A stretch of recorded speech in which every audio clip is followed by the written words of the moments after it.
हरे कृष्ण. सर्वांना स्वागत आहे सर्वांचं. तर आपण आज आपला 15वा अध्याय बघणार आहोत, ज्याचं नाव आहे पुरुषोत्तम योग. आपण मंगलाचरण म्हणूया.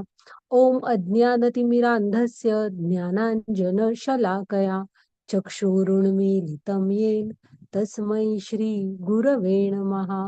श्री चैतन्य मनोभीष्टं स्थापितं येन भूतले स्वयं रूप कदा मह्यं ददाति स्वपदान्तिकं.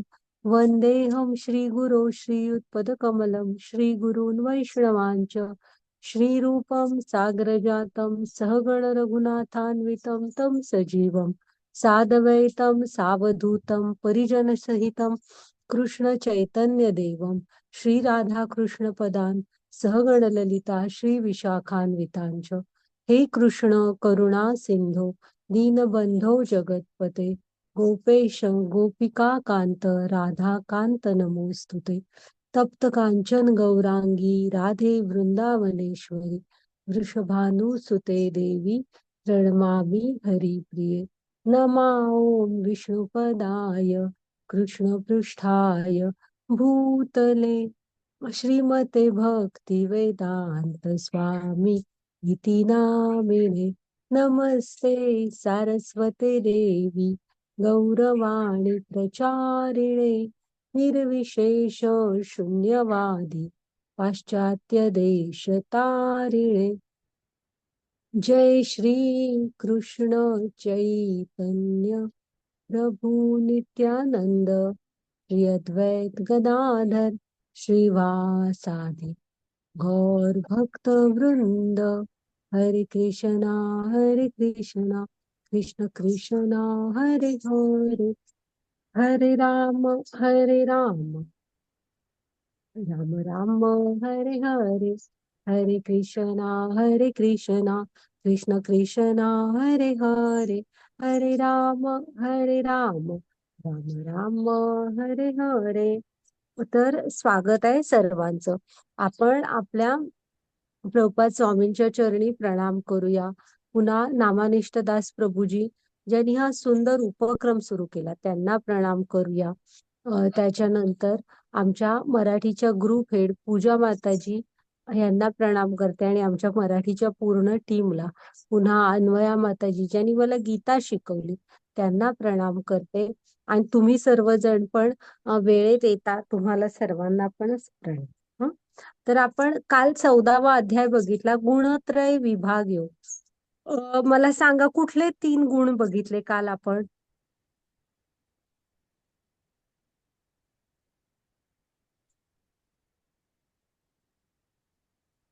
सांगा बघू, कोणते 3 गुण बघितले काल आपण? हरे कृष्ण. सत्व आणि तम. सत्वगुण, रजोगुण, तमोगुण. सत्व रज आणि तम. हो. तर बघितलं ना, आपल्याला वाटत होतं कृष्ण सांगताना कोणी बांधलंय आपल्याला, पण आपण काल बघितलं की आपला आत्मा ह्या 3 गुणांनी कसा इथे बद्ध झालेला आहे. मग ते गुण बघितले, सत्व रज तम. मग त्याच्यानंतर त्या गुणांच्या प्रभावाखाली मनुष्य कसा वागतो, काय कृती करतो हे बघितलं. मृत्यूनंतर कुठे जातो हे बघितलं. आणि गुणातीत कसं व्हायचं हे पण कृष्णाने सांगितलं. हा. मग आपण कुठून तरी सुरुवात करायची असते. म्हणजे गीताचा अभ्यास करताना प्रत्येकाचंच ध्येय कृष्ण प्राप्ती हे असतंच. हा लॉंग टर्म गोल आहे. ते काय प्रत्येकाचंच आहे. पण आपण त्यामुळे ना ह्या ठरवून काहीतरी, म्हणजे आपल्यामध्ये काहीतरी, प्रत्येकामध्ये काहीतरी दुर्गुण असतात किंवा कमी असते. मग ते ठरवून गीतेचा आपण अभ्यास करायला हवा की मी ह्यातनं बाहेर पडेन. म्हणजे मी शांत चित्ताने एकाग्रपणे खूप वेळ अभ्यास नाही करू शकेन, तर मी तो करेन. किंवा मी पटकन रागात येते, किंवा मला दुसऱ्यांचा पटकन मी काहीतरी पटकन उलट त्यांना बोलतो बुवा. तर असं प्रत्येकाच्यात काहीतरी असतं. तर जेव्हा आपण गीता शिकतोय ना, तेव्हा ठरवून मी ह्यातून बाहेर पडेन असं ठरवून आपण गीता शिकायची असते. आणि बघा तुम्ही, जेव्हा गीता आपण व्यवस्थित शिकत राहतो, वाचत राहतो, तेव्हा आपल्यामधले हे गुण म्हणजे हे जे आपल्याला नको असलेल्या सवयी आहेत ना, ह्या आपल्याला सोडून जातात. हं, का तर आपण ह्या ज्ञानात स्थित होतो हळूहळू. त्यामुळे कृष्णाने पहिल्याच कालच्या श्लोकात सांगितलेलं की ह्या ज्ञानात स्थित जो होतो मग त्याला परमसिद्धी प्राप्त होते म्हणून सांगितलेलं की नाही. तर आणि हे आपल्याला कसे बांधून ठेवतात हे तर आता कळलंय. मग आता आपल्याला जायचं कुठं आहे? शुद्ध सत्वगुणाकडे. हम्म. माताजी घ्या पुढची स्लाइड. आता आजचा ना 15वा अध्याय आहे ज्याचं नाव आहे पुरुषोत्तम योग. हा. तर पुरुषोत्तम या शब्दाचा अर्थ काय असतो तर पुरुषांमध्ये उत्तम असं म्हणाल तुम्ही, पण पुरुष अवतारांमध्ये उत्तम. मग इथे कुठले गृहीत धरले जातात माहित आहे? पहिल्यांदा गोलोक वृंदावनातले आपले भगवंत आहेत, हा त्यांचे विस्तार होत जातात. आणि ते विस्तार होत होत ते विस्तार कुठपर्यंत पोहोचतात? महाविष्णू किंवा कारणोदक्षाई विष्णू, मग गर्भोदक्षाई विष्णू, क्षीरोदक्षाई विष्णू. तर ह्या सगळ्या अवतारांमध्ये उत्तम कोण आहेत? तर कृष्ण म्हणजे भगवान. म्हणून ते पुरुषोत्तम त्याला म्हणायचं पुरुषोत्तम. हा. तर पुरुषोत्तम योग असं ह्याचं नाव आहे. आणि हा 15वा अध्याय बरेचदा आपल्या आपल्या कानावरून बाकी नाही गीता गेली तरी 15वा अध्याय आपण शाळेत वगैरे कुठे ना कुठेतरी ऐकलेला असतो बघा. खाली शाखावरी मुळं वगैरे असतात तरी ऐकलेला असतो. बालपणी शाळेमध्ये पठण वगैरे करून घ्यायचा प्रयत्न केलेला असतो शिक्षकांनी आपल्याकडून. तर आहे ना, आता ह्या अध्यायात आपण बघणार काय आहे? कसं आहे, भक्ती तर कृष्ण आपल्याला अगदी आईसारखे सांगतायत की तुम्ही माझ्याकडे या, ह्या भौतिक जगामध्ये अडकून नका पडू. मग जसे मागे आपण बघितले कृष्णाने त्यांच्या धामाची माहिती दिलेली आहे, तसं ह्या पण अध्यायात आहे ना कृष्णाने त्यांच्या आध्यात्मिक जगाची आपल्याला माहिती दिलेली आहे. आणि भौतिक जग कसं आहे ते पण दाखवलंय. म्हणजे आध्यात्मिक जगाची ना प्रतिकृती आहे, प्रतिबिंब आहे भौतिक जग. ते पण इथे आता आपण ह्या 15व्या अध्यायात बघणार आहोत. मग ना इथे त्याच्या पुढे कृष्णाने सांगितलेलं आहे की आपण जेव्हा म्हणजे आत्मा, हे शरीर आत्मा असतो ना, ते हे शरीर सोडतो तुमचं, तेव्हा पुढे जाताना तो मागच्या शरीरातलं मन, बुद्धी आणि अहंकार, हे जे स्थूल शरीर असतं, सूक्ष्म शरीर असतं ना, ते पण घेऊन जातो. बघू आपण ते कसं. आणि कृष्णने सांगितलेलं आहे की कृष्ण हा देखभाल करताय. आणि तो कसा आहे बघा, आपल्या ह्या स्थूल शरीराची पण हे घेतो, पालन पोषण करतो आणि आपल्या सूक्ष्म शरीराची पण करतो. आणि सगळ्यांचीच करतो बघा. म्हणजे फक्त भौतिक जगातल्या आपल्यांची नाही, तर आध्यात्मिक लोकातले वगैरे पण सगळे जे आहेत त्या सगळ्यांचाच देखभाल करता येतो. आणि मग वेदांत सूत्राचा सारांश काय आहे ते पण आपण बघूया. हा. घ्या माताजी पुढची स्लाइड.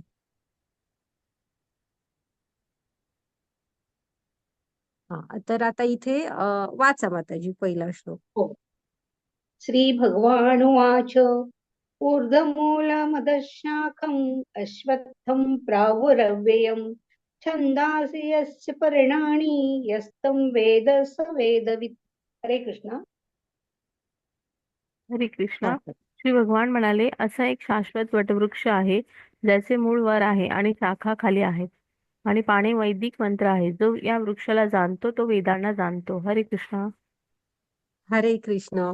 तर आता हे काय आहे? हा. तर कृष्ण काय म्हणतायत की इथे एक वटवृक्ष आहे ज्याचं मूळ वर आहे आणि शाखा खाली आहेत. मग असं आपल्याला कुठे दिसतं? पाण्यामध्ये पडतं बघा प्रतिबिंब, तेव्हा तसं दिसतं. नदीच्या काठी, विहिरीच्या काठी जी झाडं असतात बघा त्यांचं. एक मिनिट हा.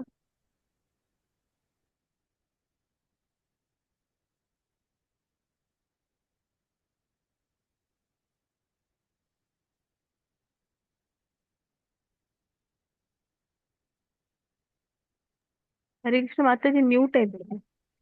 हा. हो. हा. तर की नाही आपण काय बघत होतो? आपल्याला विहिरीच्या इथे वगैरे प्रतिबिंब पडलेलं दिसतं बघा.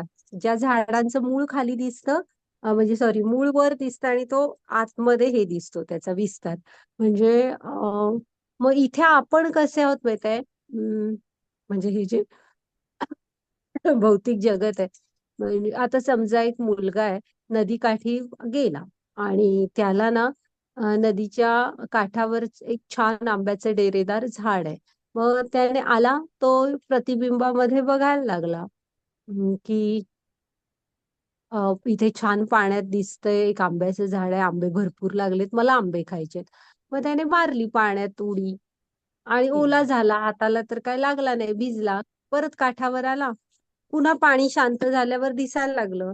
मग परत आंबे खायची इच्छा झाली, परत त्या पाण्यामध्ये गेला, पण हाताला कायच लागलं नाही.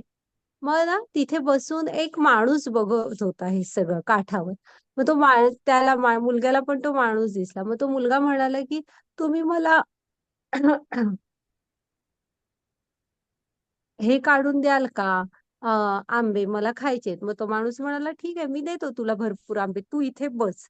मग ते काठावरच्या झाडावर चढले आणि त्याला भरपूरशे आंबे काढून दिले. तर आपण म्हणजे तो मुलगा आहोत. हा, आणि ते जे माणूस आले त्यांना मदत करायला, ते आहेत गुरु. गुरु जेव्हा येणार तेव्हा आपल्याला हे ज्ञानचक्षु मिळत असतात. आणि हे आता इथे जे कृष्णाने दाखवलंय ना, हे आध्यात्मिक जगाची, हे आपलं भौतिक जगत म्हणजे प्रतिबिंब आहे. ह्याच्या पलीकडे कसं जायचं हे गुरुच आपल्याला दाखवू शकतात. आता बघा इथे कृष्ण काय म्हणतायत, ही तर आध्यात्मिक जगाचं प्रतिबिंब आहे. मग प्रतिबिंब तिथे नदी होती, इथे आता कशामध्ये पडलंय, तर इथे पण त्यांनी निळ्या हे रंगाचं दाखवलेलं आहे बघा. कशाची नदी आहे ती, इच्छांची नदी आहे. लिहिलंय बघा तिथे डिझायर म्हणून, लिहिलंय की नाही. हो तर हे हो जे प्रतिबिंब आहे ना, हे आपल्या इच्छांच्या नदीमध्ये पडलेलं प्रतिबिंब आहे. हा, ह्या नदीच्या पलीकडे काय आहे, पलीकडे जाऊ जर का शकलो, हा, तर ह्या नदीच्या पलीकडे भगवंत आहेत, आध्यात्मिक जगत आहे. हा, त्यांचं. मग आपल्याला की नाही इथे आता जरासं आपण ह्या आध्यात्मिक आणि भौतिक जगाची माहिती घेऊया. तर ते प्रतिबिंब आहे, बरोबर उलट आहे.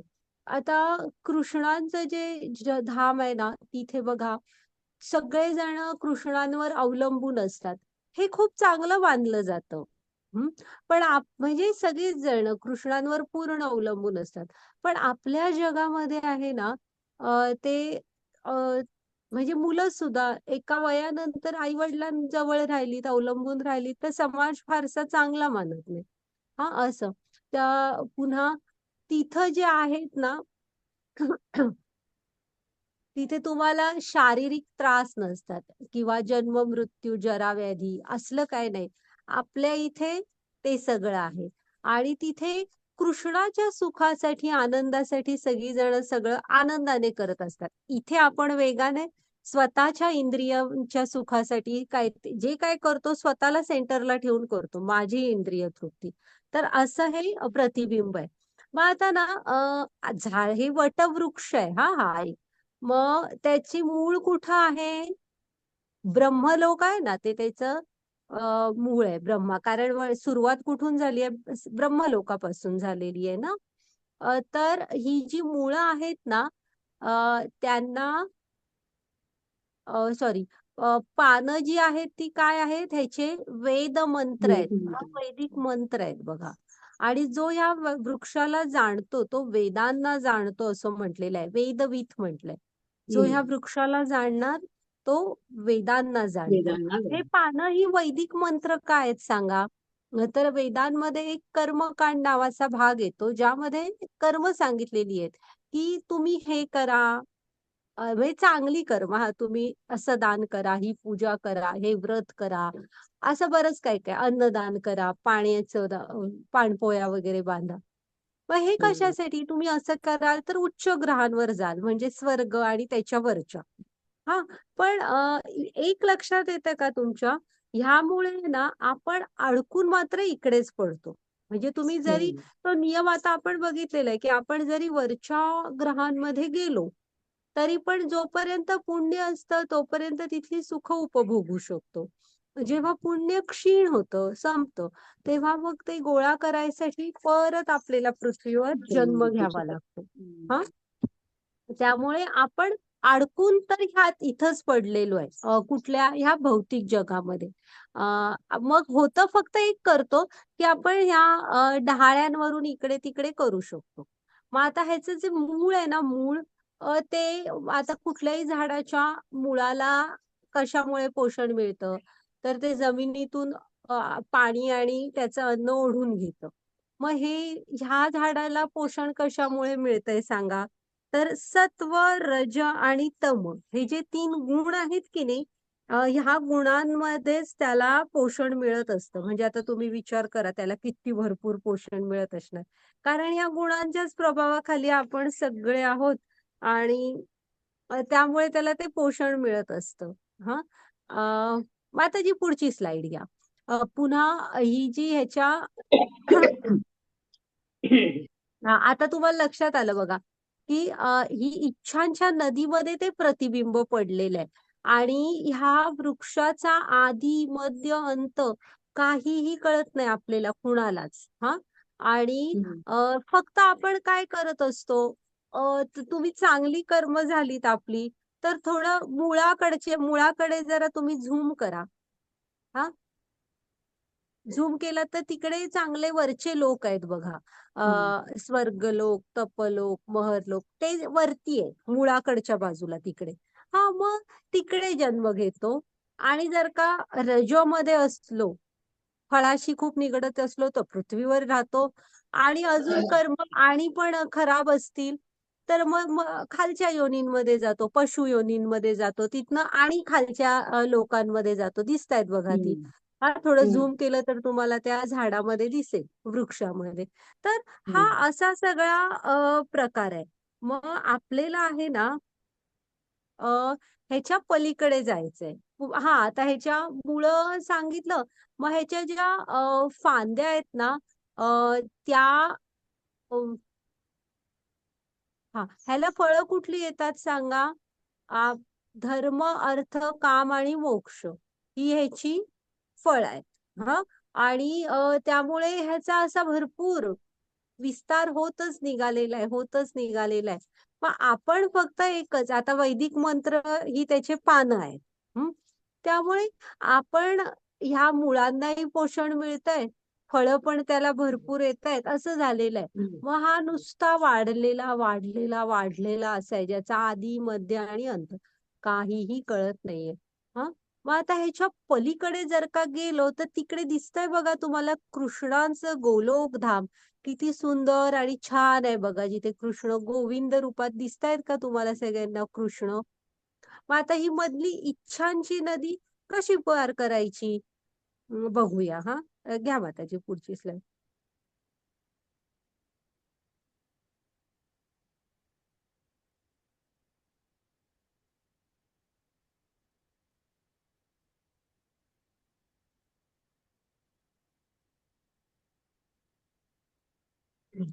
या या वृक्षांच्या त्रिगुणांनी पोषण केलेल्या शाखा खाली व वर पसरलेल्या आहेत. या डहाळ्या म्हणजे इंद्रिय विषय आहेत.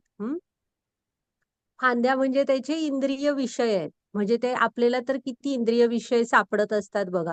त्रिगुणांनी पोषण केल्यामुळे त्या फांद्या खूप म्हणजे खूप पसरत सुटलेल्या आहेत. आणि ह्या डहाळ्या म्हणजे आपले इंद्रिय विषय, मग ते केवढे असतील बघा. आणि ह्याची मुळं कशी आहेत? खाली पसरली आहेत आणि ती मानव समाजाच्या सकाम कर्मांशी बांधलेली आहेत. कारण त्या मुळांना पोषणच त्यामुळे आपल्या सत्व, रज, तम ह्याचंच पोषण मिळतंय त्याला. घ्या माताजी पुढची स्लाईड. हा, इथे त्यांनी ते दाखवलेलं आहे. हा, मग आता ही ह्याची इच्छांची नदी आपण पार कशी करायची? ह्याच तुम्ही म्हणजे दिसतायत तर कृष्ण पलीकडे आहेत ह्या इच्छांच्या नदीच्या. कसं बरं आता आपण पार करूया ह्याला?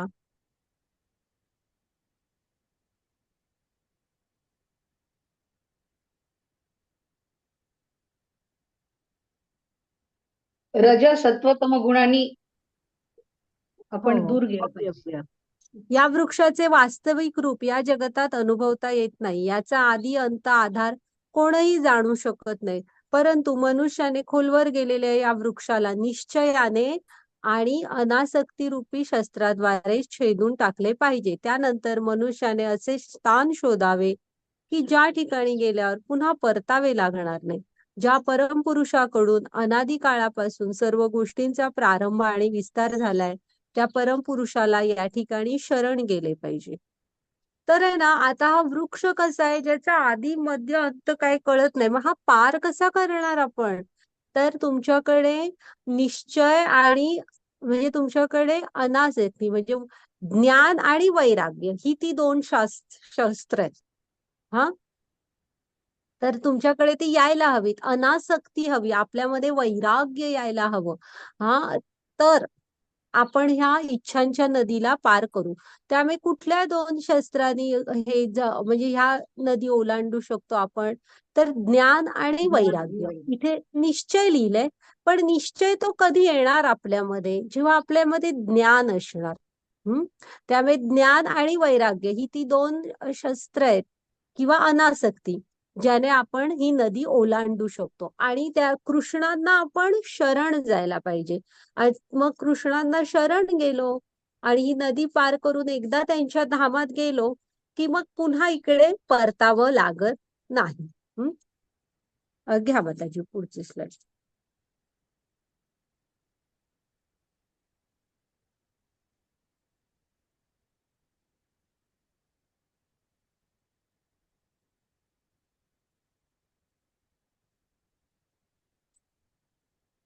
सहावा श्लोक वाचा माताजी. 6वा का? बर. न तद्भासयते सूर्यो दशशांको न पावका निवर्तन्ते तद्धाम परमं मम. हरे कृष्ण. कृष्णांचं धाम कसं आहे बघा. मुख्य म्हणजे तुमच्याकडे ज्ञान हवं, वैराग्य हवं. आसक्तीने भरलेलं मन काहीच करू शकत नाही. अनासक्त हवं आपण. मग त्याच्यानंतर आपण कृष्णांना शरण जायला हवं. मग आपल्याला ह्या धामात परतून येता येत नाही, तर हे तर शिकलो. मग कृष्णांचं धाम आहे तरी कसं? तर त्या माझ्या धामाला, परमधामाला सूर्य, चंद्र तसेच अग्नी किंवा वीज प्रकाशित करीत नाही. जे त्या धामाला पोहोचतात ते पुन्हा या भौतिक जगात परतत नाही. म्हणजे आपल्याला कसं लाईट लागते ना, इलेक्ट्रिसिटी, ज्यामुळे आपलं सगळं प्रकाशमान होतं अंधारात. आणि दिवसा काय सूर्य असतो. आपण स्वयंप्रकाशित नाहीये. तर कृष्ण आहे ना, ते काय सांगतायत बघा की त्यांचं धाम आहे हे स्वयंप्रकाशित आहे. हा, म्हणजे तुम्हाला एक जाणवतं का, जे शुद्ध असतं त्याला स्वतःच एक तेज असतं बघा. खाणीतून सोनं काढतात, जेव्हा त्यामध्ये इम्प्युरिटीज असतात तेव्हा ते तितकं चकाकत नाही. पण जेव्हा ते वेगवेगळ्या केमिकल प्रोसिजर खाली जातं आणि सोनं शुद्ध बनत जातं, त्याच्यातल्या अशुद्धी दूर केल्या जातात, तेव्हा शुद्ध सोनं एकदम झळाळतं असं असतं, चकचकीत. हा, तसं जी शुद्ध असतात, म्हणजे गुरूंना वगैरे भेटलो की आपल्याला शांत आणि छान वाटतं बघा. तर जे लोक शुद्ध असतात ना, त्यांना स्वतःच एक तेज असतं, ज्याला वलय म्हणतात बघा, ऑरा असतो. आणि जेवढे तुमचे विचार आचार शुद्ध, सर्वांवर प्रेम, सेवा करण्याची वृत्ती, तेवढा हा ऑरा म्हणजे प्रत्येकाचं तेज जास्त असतं. मग भगवंतांच्या आध्यात्मिक जगतामध्ये सगळेच असे, त्यामुळे त्यांना स्वतःच असं एक तेज आहे. त्यांना दुसऱ्या सूर्य, चंद्र ह्यांची आवश्यकता नाहीये. त्यांचं धाम हे शुद्ध आहे, त्यामुळे ते पूर्ण स्वयंप्रकाशित असं धाम आहे. हा, आणि एकदा तिथं गेलो ना की मग आपल्याला परत या धामात परतून यावं लागत नाही. ते जन्म मृत्यूच्या ह्या फेऱ्यामधून मुक्ती मिळते. घ्या माताजी पुढची slide.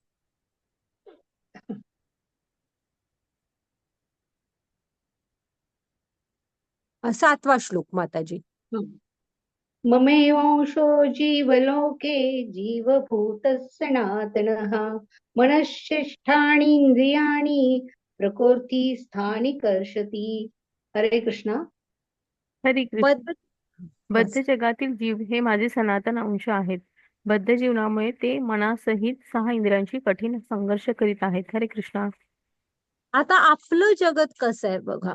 म्हणजे कृष्णच सांगतात. आणि ना का सांगतायत तर आता आपण जेव्हा मुलांना बालवाडीत वगैरे पाठवतो, तेव्हा शाळेत ते जेव्हा नवीन जायला सुरू होतात ना, तेव्हा बघता तुम्ही की आपण हे करत नाही. त्यांना एकटं कधी घरी परत ये म्हणून सांगत नाही. आपण आणायला जातो, त्यांचे आई वडील किंवा हा आणायला जातो की नाही. आता समजा तो एकटा मुलगा तिथं राहिला आणि त्याला अजून आपल्या घरातल्या आई वडिलांचं तितकं नाव वगैरे पण सांगता येत नाहीये आणि फोन नंबर आई वडिलांचा पाठ नाही. तर समजा एकटा यायला निघालाच तर त्याचं जीवन कसं असेल बघा. त्याला काही सापडणार नाही रस्ता वगैरे. तसे आपण ह्या ना भौतिक जगामध्ये भरकटलेलो आहोत कृष्णांपासून लांब. कृष्ण आपले आई वडील आहेत आणि त्यांना वाटतं की आपण त्यांच्याकडे परतून यावं. पण आपण इथे ना विस्मरणात गेलोय कृष्णांच्या. हा मग आता हे भौतिक जगत कसं आहे बघा. बद्ध जगतातील जीव हे माझे सनातन अंश आहेत. इथे लक्षात ठेवा कृष्ण काय सांगतायत. आपण त्यांचा सनातन अंश आहे. ममेवांशो. हा म्हणजे आम्ही मनाचं नाही सांगत आहे की आपण कृष्णांचा आत्मा हा भगवंतांचा अंश आहे. कृष्णच सांगतायत की माझे अंश आहेत हे. आणि कसं सनातन म्हणजे नित्य अंश आहे ज्याचा कधी नाश होत नाही. पण बद्ध जीवनामुळे मनासहित 6 इंद्रियांशी कठीण संघर्ष करत आहेत. हा म्हणजे इथल्या जगण्यामध्ये प्रत्येकाला स्ट्रगल आहे. आता कृष्ण इथं असं म्हणतायत का तुम्ही हा असाल तर संघर्ष नाहीये बाबा त्याला, किंवा तिकडे जन्मला असाल तर संघर्ष नाही. इथे भौतिक जगतामध्ये प्रत्येक जणच त्या प्रत्येकालाच संघर्ष करायला लागतो. ही इथलं हेच आहे. म्हणजे इथं प्रत्येकाला कुठल्या ना कुठल्या स्वरूपाचा स्ट्रगल हा आहेच. आणि तो 5 इंद्रिय तर आहेतच. त्यांच्या इच्छा पूर्ण करताना दमछाक होते. मन 6वं. असं ह्या 6 इंद्रियांशी सतत तो संघर्ष करत असतो. संघर्ष म्हणजे काय, ह्या इच्छा पूर्ण करत धावतोय. पण आत्मा जो असतो ना, आता त्या म्हणजे जेव्हा आपण होळी वगैरे पेटवतो तेव्हा बघता बघा तुम्ही, आत्म्याला मात्र ओढ असते कृष्णांची. त्याच्यामधून ना मोठ्या आगीतून स्फुल्लिंग निघतात बघा. ती वरती जातात त्या आगीमधून, जिकडे म्हणजे ती स्फुल्लिंग झाली तरी अग्नी, उष्णता. मग सूर्य कसा आपल्याला उष्णता देतो, त्यामुळे ती तिकडे वर जातात बघा. ती अशी ठिणग्या ज्या वर उडतात मोठ्या आगीतून, त्या वर जातात काही क्षणासाठी का होईना, कारण ते सूर्याकडे हिट ना तिकडे. तर तसं आपल्या आत्म्याला मात्र ना ओढ असते की आपण कृष्णांकडे जाऊ. पण इथे आपण या संघर्षामध्ये अडकून पडलेलो आहोत. आणि हे भौतिक जगत कसं आहे ते बघा. आणि आता मगाशी आध्यात्मिक जगत पण बघितलं. घ्या माताजी पुढची स्लाइड.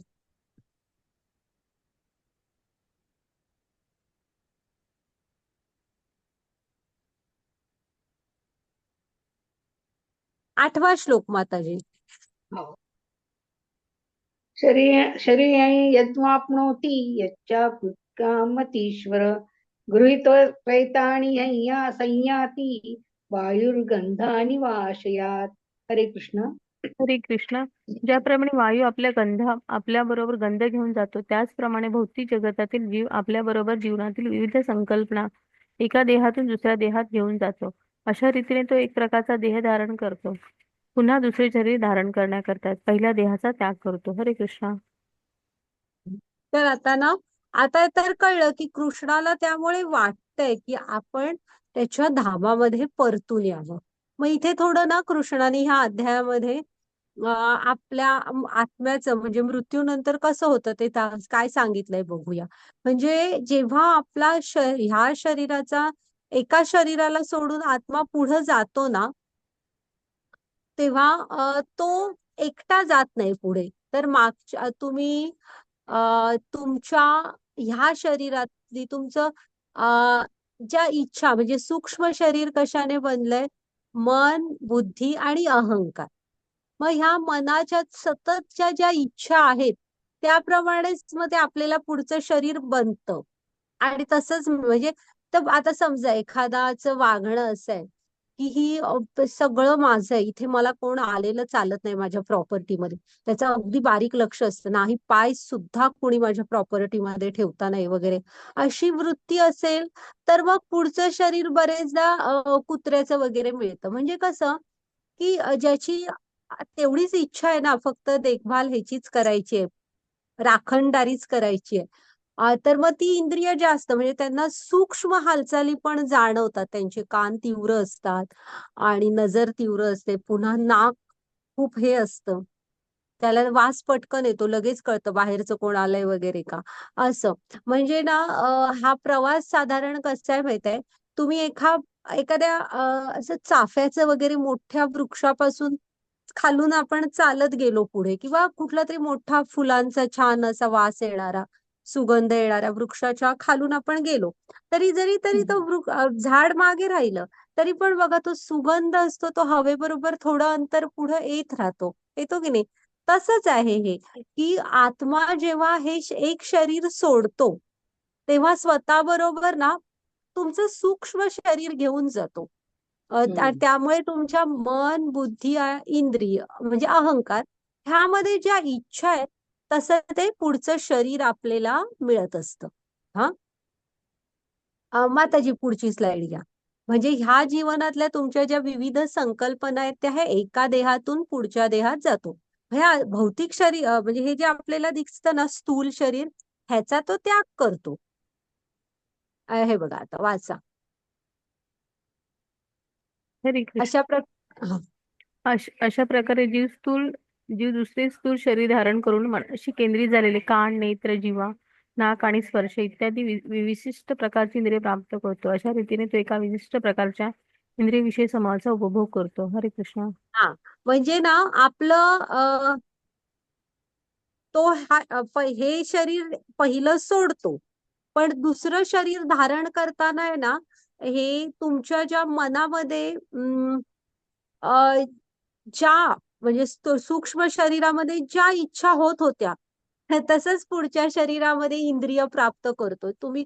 त्यामुळे जन्म जो आपल्या हातात आहे ना, त्यामध्ये आपल्या ना सूक्ष्म शरीर कशाने बनलंय, मन, बुद्धी, अहंकार. तर बुद्धीने मनातला ताब्यात ठेवायला हवं आणि तुमच्या इच्छा काय आहेत ते तुम्ही बघायला हवं, तुम्हाला गोडी कशामध्ये वाटते वगैरे, कारण तसंच तुम्हाला पुढचं हे मिळणार असतं.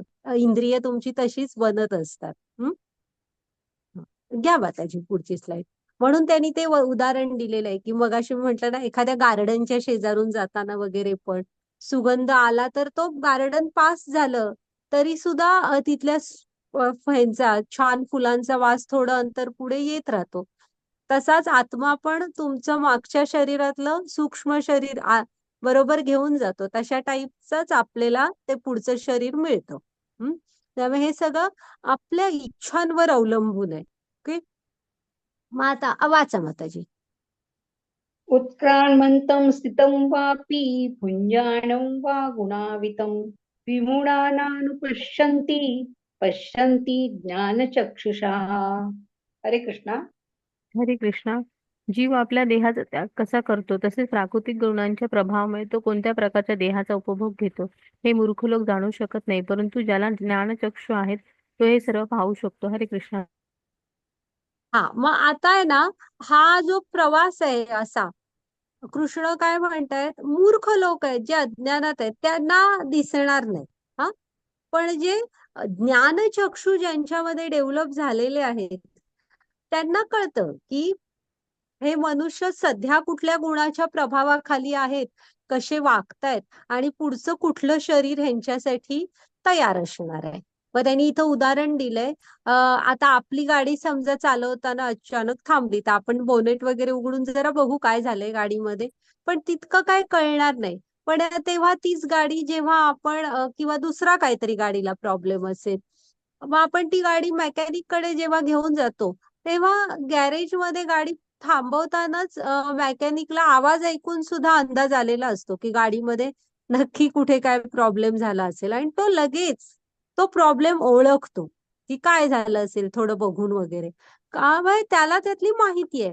तसं इथे पण ज्याला ज्ञानाची नजर आलेली आहे ना, तो ओळखू शकतो की सत्व रज तम ह्या कुठल्या गुणांच्या प्रभावाखाली कसं माणूस वागतोय आणि पुढचा देह मग त्याला कुठला मिळणार आहे. घ्या माताजी पुढची स्लाइड.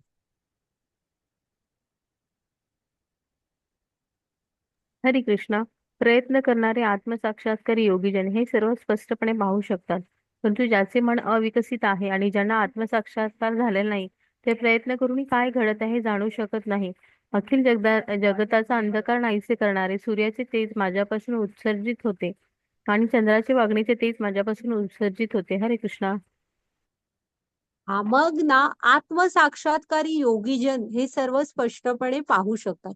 म्हणजे ज्यांना मी शरीर नाही आत्मा आहे, आत्म्याच्या स्तरावरून जे बघतायत हा ते लोक हे बघू शकतात. त्यांच्यामध्ये ती ज्ञानाची नजर आलेली असते. प्रामाणिक आध्यात्मिक गुरु शिष्य परंपरेतले जे गुरु असतात, साधू असतात, त्यांच्यामध्ये ही डेव्हलप झालेली असते. ते हे बघू शकतात ज्ञानाच्या नजरेने. पण जे सामान्य जन आहेत ना, त्यांना ह्यातलं काही कळणार नाही. कारण त्यांच्यापासून म्हणजे त्यांच्यामध्ये हे सगळं अविकसित आहे. त्यांचं मन अजून तेवढं त्या स्तरापर्यंत पोहोचलेलंच नाहीये. त्यामुळे आपलं मन किती महत्वाचं असतं बघा. हा कृष्णाने म्हणून सांगितलेलं आहे, मन्मना भव मद्भक्तो मद्याजी माम नमस्कुरो मामे वैश्यसी युक्तम आत्मनाम मत्परायणम. की मला नमस्कार कर, माझी पूजा कर. असं म्हणजे आपल्या मनामध्ये कृष्ण हवेत. किती महत्वाचं आहे. मंत्र ह्या शब्दाचा पण अर्थ बघितलेला ना, की ते आपल्या मनाबदला कृष्णांपर्यंत डिलिव्हर करतं तो जो भाव असतो तो. त्यामुळे किती महत्वाचं आहे बघा आपलं मन शुद्ध असणं. ओके. आणि हा कृष्ण पुढे काय सांगतायत, ह्या भौतिक जगामधला हा जो अखिल जगाचं हे करतो ना, अंधार नाहीसा करतो, हा सूर्य, हे चंद्र, ह्यांचं तेज जे आहे की नाही ते कृष्णांपासूनच आलेलं आहे. हे पण श्लोक लक्षात ठेवा की कृष्णानेच सांगितलंय की हा सूर्य चंद्र ह्याचं तेज कृष्णांपासून आलेलं आहे. ओके. आणि आहे ना तुम्हाला आपल्या वेगवेगळ्या वनस्पतींना म्हणजे सगळ्या भाज्यांना धान्यांना त्याची अशी एक वेगळी स्वतःची चव असते बघा. ती ना चंद्राच्या प्रकाशामुळे येत असते. बघूया आपण पुढे. घ्या माताजी पुढची स्लाइड.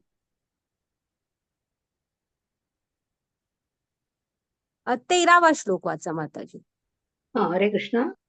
गामाविश च भूतानि धारयाम्यहं भूमोजसा पुष्णामि चौषधि सर्वा सोमो भूत्वा रसात्मकः. हरे कृष्णा. हरे कृष्णा. मी प्रत्येक ग्रहलोकात प्रवेश करतो आणि माझ्या शक्तीद्वारे ते आपल्या कक्षेत स्थिरावतात. मी चंद्र होऊन सर्व वनस्पतींचा जीव रसांचा पुरवठा करतो. हरे कृष्णा. आता बघा आपल्याला सांगितलं की एखादं कलिंगड उचला आणि वर फेका आणि तरंगत ठेवा. तर ठेवू शकू का आपण सांगा. तर खालीच पडणार ना, फुटेल वगैरे. तर इथे किती अनंत म्हणजे आकाशात आपल्याला दिसतात ना, किती काय काय तेवढे मोठे मोठे आकाराने ग्रहगोल अवकाशात फिरतायत. त्यांच्या त्यांच्या कक्षांमध्ये एकदम व्यवस्थित फिरतायत. कधी एका क्षणासाठी सुद्धा ते त्यांची कक्षा सोडून जात नाहीत, एकमेकावर धडकत नाहीत. कसं आहे बघा, कृष्णाने सांगितलंय की त्यांना कसला तरी आधार हवा ना, तर कृष्ण सांगतायत बघा की मी प्रत्येक ग्रहलोकामध्ये स्वतः त्यांनी प्रवेश करून त्यांच्या शक्तीद्वारे ते ना स्थिर ठेवलेलं आहे. त्यांच्या त्यांच्या कक्षेमध्ये स्थिर ठेवलेलं आहे. पुन्हा चंद्र होऊन सगळ्या वनस्पतींना जीवन रसाचा पुरवठा करतात. हे चंद्राचा प्रकाश असतो ना, तोच आपण किती बघतो ह्या वनस्पती हे खाल्ल्यावर हे मिळतं. औषधी गुण किती असतात प्रत्येक वनस्पतीमध्ये. चव असते प्रत्येकाला स्वतःची. तर कृष्ण चंद्राच्या प्रकाशामार्फत प्रत्येक वनस्पतीला त्याची चव आणि औषधी गुणधर्म देत असतात. म्हणजे हे आपल्याला सांगतायत की ते आपल्या स्थूल शरीराचं कसं पालन पोषण करतात. आपल्या म्हणजे सर्वांच्या. घ्या माताजी पुढची स्लाइड.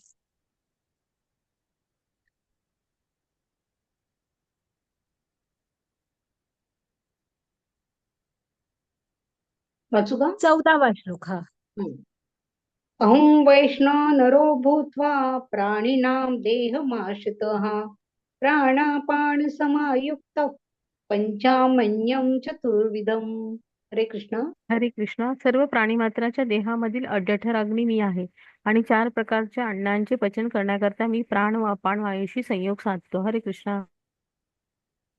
तर कृष्ण काय सांगतायत म्हणजे बघा हा किती काय काय करतात. आता आपण जे अन्न खातो खातो ते आपल्याला पचवावं लागतं, मग त्याचा आपल्याला त्याच्यातलं पोषण वगैरे मिळतं. तर आपल्या शरीरामध्ये जठराग्नी हा असतोच ना. जठरामध्ये जठर रस स्त्रवतो आणि जेवण पचवतो, जठराग्नी. आयुर्वेदात म्हणतात बघा, तब्येत व्यवस्थित नसली, पचन नीट नसलं तर ते सांगतात बघा की जठराग्नी मंद आहे तुमचा वगैरे.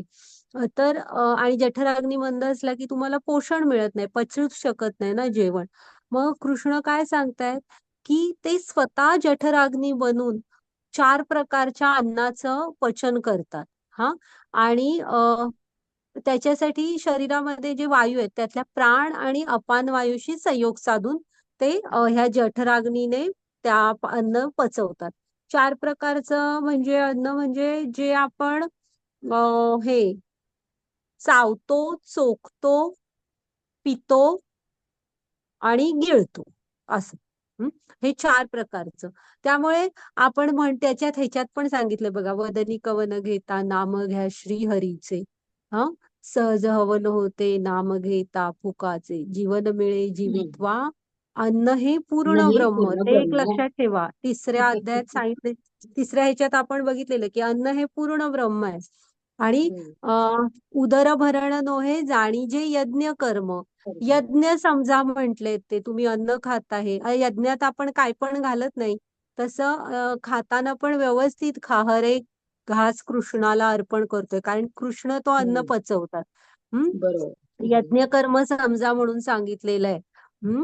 आणि म्हणजे किती काय काय करतात बघा आपल्या शरीराचं पालन पोषण करण्यासाठी. बरेच तुम्ही मंदिरांमध्ये वगैरे जिथे अन्नछत्र असतं ना, तिथे म्हणजे प्रसाद दुपारचा सुरू करायच्या आधी हे पण पठण करतात. त्यामुळे 15वा पुरुषोत्तम योग हा अध्याय. घ्या माताजी पुढची स्लाइड.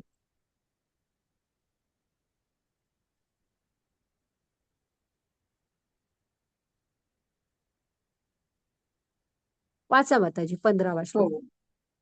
सर्वस्वचाहं हृदि सन्निविष्टो मत स्मृती ज्ञानममोहं च वेदेश सर्वैरहममेव वेद्यो वेदांत कृद्वेद विदेव चाहम्. हरे कृष्णा. हा श्लोक तुम्ही लक्षात ठेवा, पाठ करा. काय काय सांगितलंय बघा कृष्णाने त्यात, की सर्वस्याहम हृदि सन्निविष्टो, की ते प्रत्येकाच्या हृदयामध्ये स्थित आहेत. पुन्हा पुन्हा जर का कोणी तुम्हाला विचारलं की कुठं कोण म्हणतंय दाखवा हृदयामध्ये कृष्ण आहेत, तर ही श्लोक बघा, ही कृष्णांची वाणी आहे. गीता म्हणजे त्यांनी सांगितलेलं आहे की मी प्रत्येकाच्या हृदयामध्ये स्थित आहे. हा. आणि आपल्याला ते काय पुढे सांगतायत, माझ्यापासूनच स्मृती ज्ञान आणि विस्मृती होते. म्हणजे आता स्थूल शरीराची काळजी घेतली, आता सूक्ष्म शरीराची पण काळजी घेत आहेत, की स्मृती ज्ञान आणि विस्मृती हे सगळं आपल्याला कृष्णांपासून मिळत असतं. आणि वेदांद्वारे जाणण्यायोग्य कोण आहेत? कृष्ण आहेत. वेदांचे संकलक कोण आहेत? कृष्ण आहेत. आणि वेदांचे ज्ञाते पण कोण आहेत? कृष्ण आहेत. म्हणजे वेदांचं 3 गोष्टी तुम्ही लक्षात ठेवा वेदांविषयी, की वेदांचं ध्येय काय? कृष्ण आहेत. जाणणं म्हणजे वेदांचा अभ्यासच का करायचा आहे, तर कृष्ण, वेदांद्वारे जाणण्यायोग्य कृष्ण आहेत. वेदांचे संकलक म्हणजे निर्माता कोण आहेत? कृष्ण आहेत. आणि वेदांचे ज्ञाता पण कोण आहेत? कृष्णच आहेत. हा. तर हे जर का वेद शिकलो आपण कितीही आणि हे नाही जाणलो तर आपण काहीच वेद शिकलो नाही. आणि इथे दाखवलंय बघा ते की प्रसाद बनवतायत, तर कृष्ण प्रत्येकाच्या हृदयामध्ये आहेत. आणि इथे आता एक लक्षात प्रभुपाद स्वामींनी सांगितलेलं होतं की हे शास्त्रज्ञांसाठी, रिसर्च फील्ड मधल्या लोकांसाठी थोडं चॅलेंज आहे. कृष्ण काय म्हणतात की स्मृती ज्ञान आणि विस्मृती ही आपल्या हृदयामध्ये माझ्यापासून होते. मग कृष्ण कुठे आहेत? हृदयामध्ये आहेत. मग हृदयामधून व्हायला हवी ना. पण आपण काय म्हणतो, हे सगळं तुमची ज्ञान, स्मृती आणि विस्मृती हे आपल्याला मेंदूशी निगडीत कार्य आहे. मग जेव्हा आपण नंतर 18व्या अध्यायात ती कथा बघू, पण जेव्हा दक्ष प्रजापती यज्ञ करतो, आणि मग ते सगळं त्याचं यज्ञाचा विध्वंस वगैरे होतो, पण ब्रह्मा सांगतात शिवजींना की यज्ञ आहे तो पुरा व्हायला पाहिजे, त्यांना पुन्हा हे करा म्हणून, जिवंत करा. मग यज्ञ हे शिवजी त्याला बकऱ्याचं डोकं लावतात.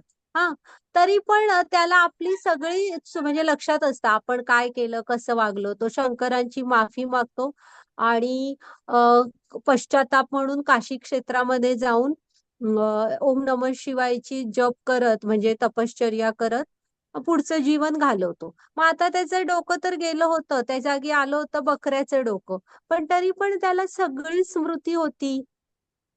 आणि आता इथे पण कृष्ण सांगतायत की हृदयामध्ये मीच असतो आणि माझ्यापासून स्मृती, ज्ञान, विस्मृती होते. मग प्रभुपाद स्वामी म्हणतात ह्याच्यावर आता शास्त्रज्ञांनी रिसर्च करून उत्तर द्यायला हवं. ओके, हा, घ्या माताजी पुढची स्लाइड आणि श्लोक पाठ करा. हा, तुम्ही वाचा त्याच्याविषयी, वाचा माताजी. 16 नाही, कुठला हा घ्यायचा श्लोक? हा, वाचन. नाही, ओके हा, ओके. वाचन हरे कृष्ण. हो. च्युत क्षर अच्युत अक्षर हे असे जीवाचे 2 वर्ग आहेत. भौतिक जगतात सर्व जीव च्युत असतात आणि आध्यात्मिक जगतातील प्रत्येक जीवाला अच्युत असे म्हटले जाते. या देहो व्यतिरिक्त एक परमात्मा आहेत, जे स्वतः अव्ययी भगवंत आहेत आणि त्रिलोकामध्ये प्रवेश करून त्यांचे पालन पोषण करतात. हरे कृष्ण. बघा, हा, आता च्युत आणि अच्युत असे 2 जीवांचे वर्ग आहेत. च्युत म्हणजे कोण? जे पतित झालेले आहेत.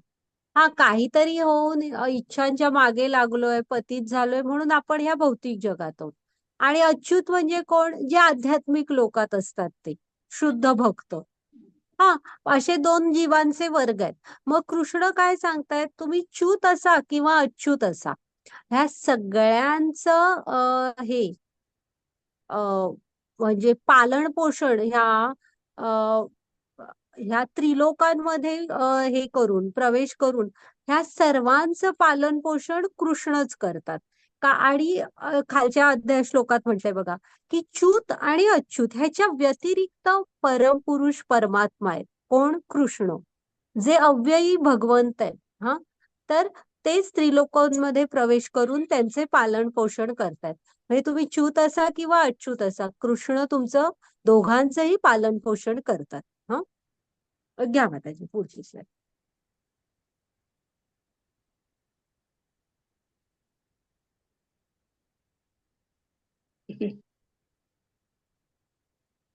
अठरावा श्लोक वाचा माताजी. हा. यस्मात् अक्षरमतीतोऽहम् अक्षरादपि चोत्तमः अतोऽस्मि लोके वेदे च प्रतितं पुरुषोत्तमः. हरे कृष्णा. हरे कृष्ण माताजी. हरे कृष्ण. मी अच्युत आणि अच्युत यांच्याही अतीत, दिव्य आणि सर्वश्रेष्ठ असल्यामुळे जगतामध्ये तसेच वेदांमध्ये पुरुषोत्तम म्हणून प्रसिद्ध आहे. हरे कृष्ण. बघा, ते काय म्हणून प्रसिद्ध आहेत? पुरुषोत्तम म्हणून प्रसिद्ध आहेत. कुठे कुठे आहेत? च्युत आणि अच्युत ह्यांच्याही पलीकडे आहेत ते. हा, आणि दिव्य आहेत आणि सर्वश्रेष्ठ आहेत. त्यामुळे ह्या सगळ्या जगांमध्ये, वेदांमध्ये पुरुषोत्तम म्हणून प्रसिद्ध आहेत. कृष्णांना त्यामुळे ह्या श्लोकात त्यांनी सांगितलंय की कृष्ण हेच पुरुषोत्तम म्हणून. मी म्हंटलय बघा, मी, कृष्ण पुरुषोत्तम आहेत. हा, आणि सगळीकडे प्रसिद्ध आहेत ते पुरुषोत्तम म्हणून. आणि या सगळ्या, भलेही आध्यात्मिक जगातले लोक असू देत किंवा आपली लोक असू देत, ह्या सगळ्यांपेक्षा श्रेष्ठ, वरिष्ठ आहेत ते पुरुषोत्तम. इथे ब्रह्म विमोहन लीला आहे बघा, या साईडला जे चित्र दिसतंय, म्हणजे ना जेव्हा कृष्ण वृंदावनात असतात तेव्हा त्यांच्या प्रत्येकाच्या घरचे शिदोरी बांधून आई देतच असते ना प्रत्येकाला, कृष्णांच्या सवंगड्यांना. मग ती एकत्र बसून हे करत असतात, खात असतात. तेव्हा मग ब्रह्मा हे बघत असतात की ते मुलं आपलं आपलं कृष्णांना कोण लोणचं देतोय असं भरवत असतो हातात वगैरे तोंडात. आणि कृष्ण पण तेवढ्याच प्रेमाने स्वीकारत असतात, आपल्यातलं त्यांना देत असतात. मग ब्रह्मा म्हणतात की हे पुरुषोत्तम भगवान आहेत, असं वागू शकतात, असं कोणाच्या शेजारी बसून खाऊ शकतात वगैरे का? हेच का आपले पुरुषोत्तम भगवान? म्हणून ब्रह्मा त्यांची हे घ्यायची ठरवतात, परीक्षा. पण करतात काय, येतात आणि ना मुलं काय म्हणतात, ही सगळी वनभोजनाला बसलेली असतात. तर मुलं म्हणतात की अरे कृष्णा, जाऊन आम्ही बघून येतो, गायी थोड्या लांब गेल्या वगैरे असतील. तर कृष्ण म्हणतात तुम्ही उठू नका, मी जातो म्हणून.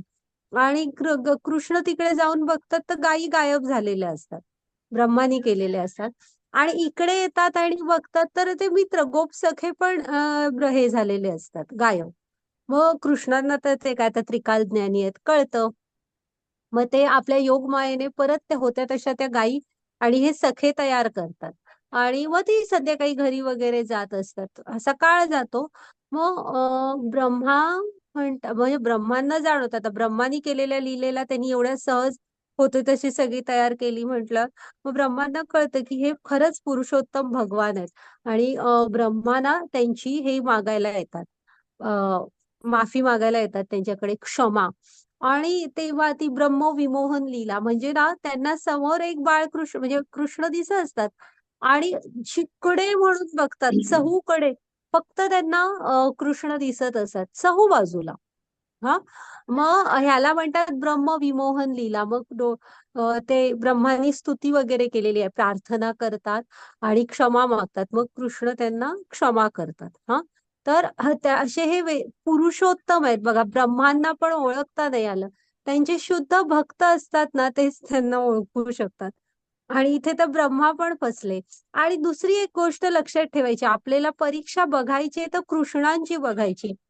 गायी आणि त्यांचे शुद्ध भक्त ह्यांच्यावर कृष्णांचं अत्यंत प्रेम आहे. हा, इथे ब्रह्मा, म्हणजे तुम्ही भागवतम जेव्हा शिकाल तेव्हा बघाल की इथे ब्रह्मा कृष्णांची परीक्षा घेऊ शकले असते, पण त्यांनी त्रास कोणाला दिला? गायी आणि बालगोपालांना, बाकीचे गोपाल ज्यांचा काही संबंध नव्हता ह्याच्यामध्ये. मग कृष्णांना त्यांच्या म्हणजे भक्तीमध्ये काही नाही करू शकलो तरी काय इतकं नाही, पण भक्तांना त्रास होईल असं वर्तणूक करू नये. आपण नाही काय केलं तरी कृष्णांना फरक पडत नाही, पण त्यांच्या शुद्ध भक्तांना त्रास दिला ना की त्यांना खूप हे होतो, त्रास होतो. घ्या माताजी पुढची स्लाइड.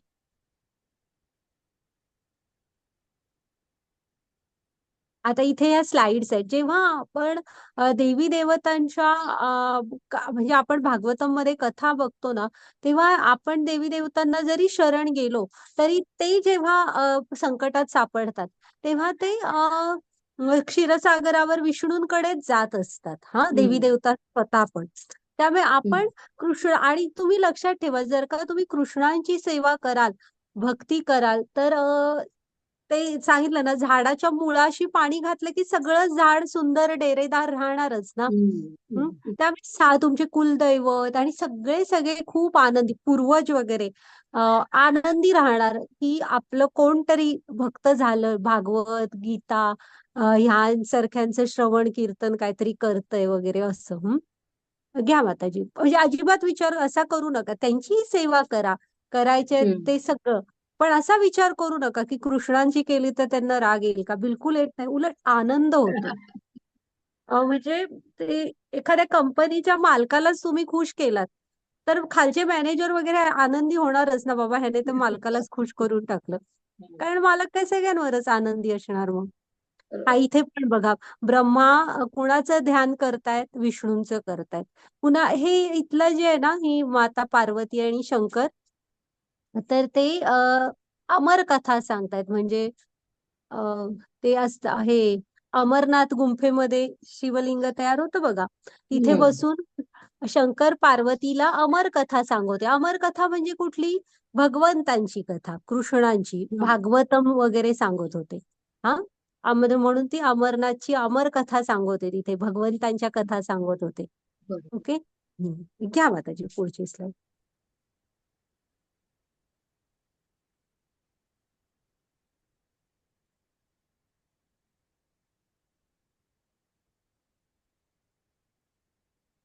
19वा श्लोक माताजी. हो. यो मामेवं सुमूढो जानाति पुरुषोत्तमं स सर्वविद्भो जयति मामं सर्वभावेन भारत. हरे कृष्ण. श्री कृष्ण. जो मला संशयरहित होऊन पुरुषोत्तम भगवान म्हणून जाणतो तो सर्वज्ञ होय.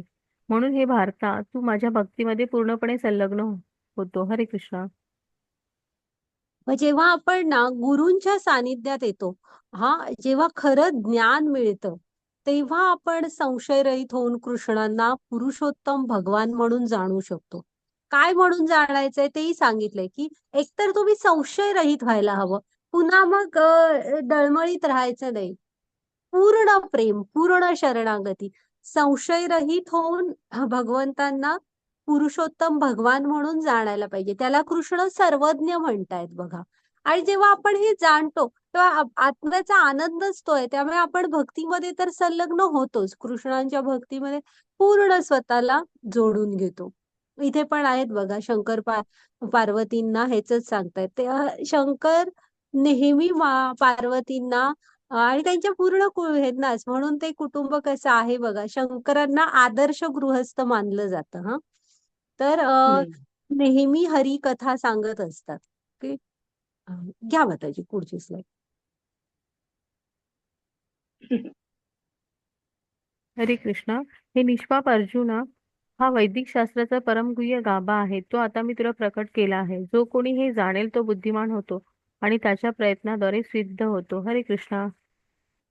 बघा, हा वैदिक शास्त्राचा म्हणजे हा वेदांचा परमगुह्य गाभा आहे. आता जो आपण बघितला हा वेदांचा म्हणजे वेदार्थ म्हणतात. वेदांचा ध्येय, ज्ञाता, संकलक सगळं कृष्ण आहे.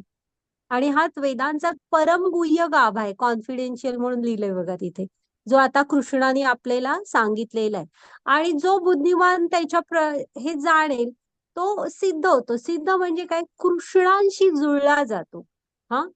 इथे ना एक गोष्ट असते म्हणजे सांगितलेली आहे. एकदा एक शाप मिळतो आणि इंद्र ना पृथ्वीवर डुक्कर होतो. मग त्याच्या शापाचा कालावधी पूर्ण होतो. तरी पण काय इंद्राचा परत स्वर्गात जायचा काय हे नसतो. म्हणजे काय म्हणू, त्याला असं काय वाटत नसतं मी जावं स्वर्गामध्ये. मग शेवटी प्रत्येक ठिकाणी एक राजा असलेला छान वाटतं. आणि राजा मग जरा लीडर राजा असला की कारभार व्यवस्थित चालत असतो. म्हणून शेवटी ब्रह्मा म्हणतात, स्वर्ग इंद्राच्या राजाशिवाय कसं इतके दिवस चाललंय, त्याला जाऊन सांगूया की बाबा आता तुझा हे झाला, म्हणून वेळ झालाय शापाचा, चल आता स्वर्गात. मग जातात आणि म्हणतात इंद्राला, अरे तू कोण, चल मी तुला न्यायला आलोय, झाला तुझ्या शापाचा कालावधी पूर्ण. तर तो म्हणतो की का येऊ मी स्वर्गामध्ये. म्हणजे विस्मरणात जेव्हा असतो कृष्णांच्या, तेव्हा बघा आपण कसे आय म्हणतो, मी तर आहे इथे व्यवस्थित आहे बघा, माझ्या बायका पण आहेत तिथे, 15-20 मुलं पण लुटू लुटू काय काय खात पळतात. मग ब्रह्मा म्हणतात, अरे तू कोण आहेस, तुला आठवतं का, तू आहे स्वर्गाचा राजा आणि हे काय कुठे गटारामध्ये पडलायस. मग ते जरा ज्ञान देतात. मग इंद्राला घेऊन जातात. जर का कृष्णांच्या विस्मरणात असल्यावर इंद्रासारख्यांची अशी अवस्था असते, आपली कशी होणार सांगा. त्यामुळे जेव्हा आपण गुरूंच्या सानिध्यात येतो आणि जरा शास्त्र उघडतो, तेव्हा आपल्याला स्मरण होतं की आपण कोण आहोत, कृष्ण कोण आहेत. हा आणि मग ह्यालाच बुद्धिमान म्हणतोय बघा कृष्ण. आणि आपल्या प्रयत्नांद्वारे आपण नक्की कृष्णांना प्राप्त करू शकतो. आणि हे सुद्धा म्हणजे कसं आहे ना, कृष्ण तुमचे हे प्रयत्न पण बघत असतात. असं नाहीये की तुम्ही इथं कुठं भक्तीमध्ये तुम्हाला दिलेत का की तुम्ही एवढं केलं. कुठे कृष्णाने गीतेमध्ये गोल अशी ठेवलेली नाहीत की इतकं इतकं करा, इतकं इतकं. ते तुमच्या हृदयात आहेत. तुमचे प्रयत्न बघत असतात, किती भक्त माझ्यासाठी घेतोय, त्याची आतनं किती इच्छा आहे. त्यांना कळत असतं की तुम्ही साठी किती दमताय, किती तुमची भागदौड होतीये वगैरे. त्यामुळे आपण फक्त प्रयत्न करत राहते आहेत. आणि तुम्ही एक पाऊल टाकलं ना, कृष्ण 10 पावलं टाकून आपल्याकडे येतात. पुन्हा 9व्या अध्यायात त्यांनी सांगताना सांगितलेलं, पत्रम पुष्पम फलम तोयम, कायही द्या मला, असं म्हणजे त्यात काय ते म्हणजे त्यापैकी एक दिलं तरी बास आहे म्हणून सांगितलेले. ठीक? घ्या माताजी, आता झाली असणार, झाला असेल बघा.